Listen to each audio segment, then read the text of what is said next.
नमस्कार, आप देख रहे हैं कैपिटल टीवी। मैं हूं आपके साथ कांची बंसल। उत्तराखंड के कई विधायकों की नाराजगी की वजह से सीएम त्रिवेंद्र सिंह रावत की कुर्सी पर खतरा बरकरार है। वहीं सीएम त्रिवेंद्र सिंह रावत बीजेपी नेतृत्व के सामने अपना पक्ष रखने के लिए दिल्ली पहुंचे। लेकिन दिलचस्प बात तो ये है कि उत्तराखंड में बीजेपी का कोई भी सीएम अपना कार्यकाल पूरा नहीं कर पाता है। अभी तक बीजेपी की जितनी बार भी सरकार उत्तराखंड में आई है, कोई सीएम अपना कार्यकाल पूरा नहीं कर पाया है। ये रिपोर्ट देखिए। उत्तराखंड को अलग राज्य बने 20 साल से ज्यादा हो चुके हैं। इस दौरान बीजेपी ने राज्य में 3 बार सरकार बनाई, पहली अंतरिम और उसके बाद 2 सरकारें। शुरुआत से ही सियासी अस्थिरता में उत्तराखंड फंसा रहा है। इसका सबसे बड़ा कारण यही है कि पहली दफा 2017 में जब बीजेपी को भारी भरकम बहुमत हासिल हुआ तो लगा कि ये 5 साल आराम से सरकार चल जाएगी, पर बीते सालों जो बीजेपी सरकारों के साथ हुआ उससे लगता नहीं कि बीजेपी ने कोई खास सबक लिया था। 9 नवंबर 2000 को जब उत्तराखंड देश के 27वें राज्य के रूप में वजूद में आया, तब उत्तर प्रदेश विधानसभा और विधान परिषद में इस क्षेत्र का प्रतिनिधित्व करने वाले 30 सदस्यों को लेकर अंतरिम विधानसभा का गठबंधन किया गया। इस अंतरिम विधानसभा में बीजेपी का बहुमत था, तो पहली अंतरिम सरकार बनाने का अवसर भी बीजेपी को ही मिला। नित्यानंद स्वामी को अंतरिम सरकार का मुख्यमंत्री बनाया गया। इसके साथ ही नवगठित राज्य में सियासी अस्थिरता की बुनियाद भी पड़ गई। पार्टी में गहरे अंतर्विरोध के कारण स्वामी अपना 1 साल का कार्यकाल भी पूरा नहीं कर पाए और उन्हें पद छोड़ना पड़ा। स्वामी के उत्तराधिकारी के रूप में उनके कैबिनेट के वरिष्ठ सहयोगी रहे भगत सिंह कोश्यारी ने राज्य के दूसरे मुख्यमंत्री के रूप में सरकार की कमान संभाली। कोश्यारी लगभग 4 महीने ही इस पद पर रह पाए, क्योंकि साल 2002 की शुरुआत में हुए पहले विधानसभा चुनाव में मतदाता ने भाजपा को सत्ता से बाहर का रास्ता दिखा दिया। साल 2007 के दूसरे विधानसभा चुनाव में मतदाता ने कांग्रेस को दरकिनार कर भाजपा को सत्ता सौंप दी।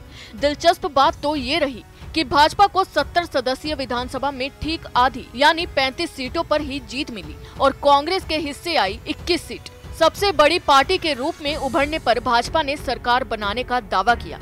निर्दलीय और उत्तराखंड क्रांति दल की मदद से भाजपा सत्ता में आ गई। भुवन चंद्र खंडूंडी मुख्यमंत्री बने, लेकिन इसके बाद भाजपा में भी गुटबाजी उभर आई।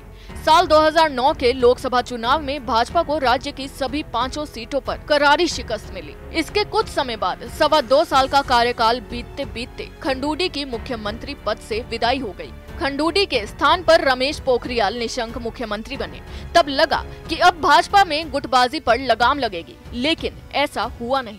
भाजपा में अंदर खाने गुटबाजी जारी रही, हालांकि ये सतह पर नजर नहीं आई। साल 2012 के विधानसभा चुनाव से ठीक पहले अचानक लगभग 2.25 साल के कार्यकाल के बाद निशंक को मुख्यमंत्री पद छोड़ना पड़ा और खंडूंडी की दोबारा इस पद पर वापसी हो गई। माना गया कि भाजपा ने खंडूंडी की कुशल प्रयासक की छवि के कारण उनके नेतृत्व में विधानसभा चुनाव में जाने के लिए ये कदम उठाया।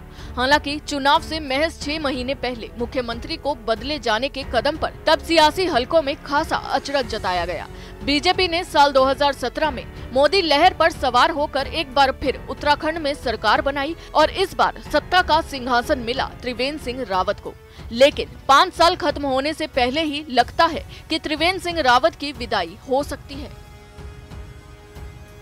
दरअसल उत्तराखंड में बीजेपी पर गुटबाजी हमेशा से ही हावी रही है, फिर चाहे बात साल 2002 की हो या साल 2007 की। गुटबाजी के कारण ही बीजेपी को अपना सीएम समय समय पर बदलना पड़ा है। अभी के लिए बस इतना ही। आप देखते रहिए कैपिटल टीवी। नमस्कार। अगर आपको हमारा वीडियो पसंद आया हो तो इसे लाइक करें, हमारे चैनल को सब्सक्राइब करें और हाँ, बेल आइकन दबाना ना भूलें, ताकि आप तक हमारे वीडियो की नोटिफिकेशन पहुंचती रहे।